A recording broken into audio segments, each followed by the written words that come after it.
খায়। তো মোটামুটি অসুস্থ হইলে আমরা আমাদের আবার একটা প্যারাসিটামল ক্লিনিক সেন্টার আছে, আমরা সেখানে যাই। এখানে যে কোনো রোগের জন্য একদম চোখ বন্ধ করবে, যে একটা টিভিসি ছিল না, মাথা ব্যথা প্যারাসিটামল, চোখের সমস্যা প্যারাসিটামল, যে কোনো কিছু প্যারাসিটামল, ওই প্যারাসিটামলে যায়। তো মূলত ইউনিভার্সিটি থেকে যখন আমরা বের হয়ে যাই, এটা পিয়ার একটা তখন হলে থাকা অবস্থায় একটা প্রাণ উচ্ছলতা থাকে। মনে হইতে পারে যে আমি অনেক সিনিয়র হয়ে গেছি, মনে হয় কথাবার্তা বলতেছি। তো আমার অনেক বন্ধু বান্ধব এখন হলে আছে। তো হলে থাকা অবস্থায় এই অসুস্থতা বা আমাদের যেই একটা স্বাস্থ্যে একটা প্রভাব পড়ে, নেতিবাচক একটা প্রভাব পড়ে, সেটা আসলে তেমন একটা বোঝা যায় না, কিন্তু হল থেকে বের হওয়ার পরে বোঝা যায় যে আসলে আমাদের ইউনিভার্সিটির ইনফ্রাস্ট্রাকচার আমাদের স্বাস্থ্যের কি অপূরণীয় ক্ষতি করে দেয়। পরবর্তীতে দেখা যায় সবসময় চিকিৎসার উপরে আমাদের থাকতে হয়। তো সেই জায়গাতে দাঁড়িয়ে আবার আমরা এই হলপাড়াতে বা পুরো ইউনিভার্সিটিতে একটা ফার্মেসিও নাই, মানে এখনো পর্যন্ত কিন্তু নাই, এটা 104 বছর।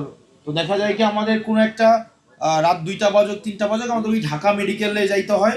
আর একটা আছে আমাদের এখানে এলিট ক্লাসের জন্য একটা ফার্মেসি, যেখানে এটা অবশ্যই রেস্ট্রিক্টেড, এটাতে শুধুমাত্র টিচাররা সেখানে যাইতে পারে বা আমরাও যাইতে পারি, কিন্তু তখন এখানে খুব মিন ফিল হয়। তো ওই জায়গাতে কিছু যদি করা যায়, ডাকসুর মনে হয় এখানে ম্যানিফেস্টোতে ছিল তারা ফার্মেসি করবে।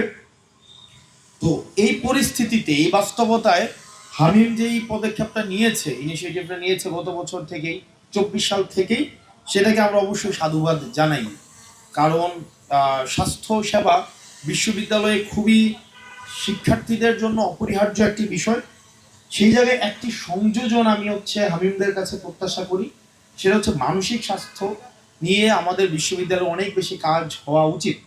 আমাদের দেখা যায় বিশ্ববিদ্যালয়ের শিক্ষার্থীরা এখানের আর্থিক অবকাঠামো, রেজাল্ট বিপর্যয়, ব্যক্তিগত সম্পর্কের অবনতি, নানাবিধ কারণে রাজনৈতিক, এই যে একটা রাজনৈতিক কারণ, বিভিন্ন কারণে মানসিক নানাবিধ জটিলতার মধ্য দিয়ে যেতে হয়।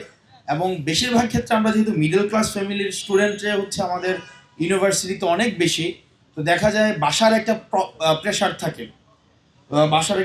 থাকে, সেই জায়গা থেকে যদি মানসিক স্বাস্থ্য নিয়ে আমাদের ইউনিভার্সিটিতে অনেক বেশি কাজ হওয়া উচিত। আমাদের তরুণ ভাইয়ের কথা মনে আছে কিনা আমি জানি না, আমিনের বিজনেস ফ্যাকাল্টির তরুণ ভাই, উনি হাজারিবাগে মসজিদ থেকে পড়ে গিয়ে মারা গিয়েছিলেন, আত্মহত্যা দিয়েছিলেন উনি। তো সেই জায়গায় মানসিক স্বাস্থ্য আমাদের এখন সবচেয়ে বেশি গুরুত্বপূর্ণ একটা জায়গা, যেখানে আসলে বিশ্ববিদ্যালয়ের শিক্ষার্থীদেরকে কেউ শুনতে চায় না। তাদেরকে মনে করা হয় তারা খুব রেসপন্সিবল মানুষ, তারা বাংলাদেশের সবচেয়ে রেসপন্সিবিলিটি নিয়ে তারা আচরণ করবে এবং তাদেরই সব দায়িত্ব। তো সেই জায়গা থেকে যদি মানসিক স্বাস্থ্য নিয়ে কাজ করার সুযোগ থাকে, বিশ্ববিদ্যালয়ের শিক্ষার্থীদের জন্য এটা একটা অনেক বড় উপশমের কারণ হবে। হামিম বা আমরা একই প্রজন্মের, আমাদের এই ইতিবাচক কাজগুলো অব্যাহত থাকুক এবং একই সাথে সাথে আপনাদের সমালোচনা, আপনাদের অ্যাপ্রিসিয়েশন, আপনাদের দুইটাই অব্যাহত থাকুক, যাতে করে আমরা এখন থেকেই এই জবাবদিহিতার সংস্কৃতিতে বড় হই। আমাদের মানসিক স্বাস্থ্য, আমাদের শারীরিক যে সমৃদ্ধি, একই সাথে সাথে এটার মধ্য দিয়েই আমাদের জাতীয় যে স্বাস্থ্য বা জাতীয় সমৃদ্ধির দিকেই কিন্তু আমরা ধাবিত হব। আপনারা এই ধরনের একটা আয়োজনের অংশ হয়েছেন এবং আমাকে এখানে ডাকা হয়েছে, আমি অনেক বেশি এখানে সম্মানিত বোধ করছি। আপনারা ভালো থাকবেন, সুস্থ থাকবেন। এই ধরনের ইতিবাচক কাজে হামিম এবং হামিমের মতো আরও যারা যারা ক্যাম্পাসে আছে, যে কোনো ইতিবাচক কাজে আমরা সহযোগী হতে চাই। আপনারা ভালো থাকবেন, সুস্থ থাকবেন। আসসালামু আলাইকুম রহমতুল্লাহি ওয়া বারাকাতুহু।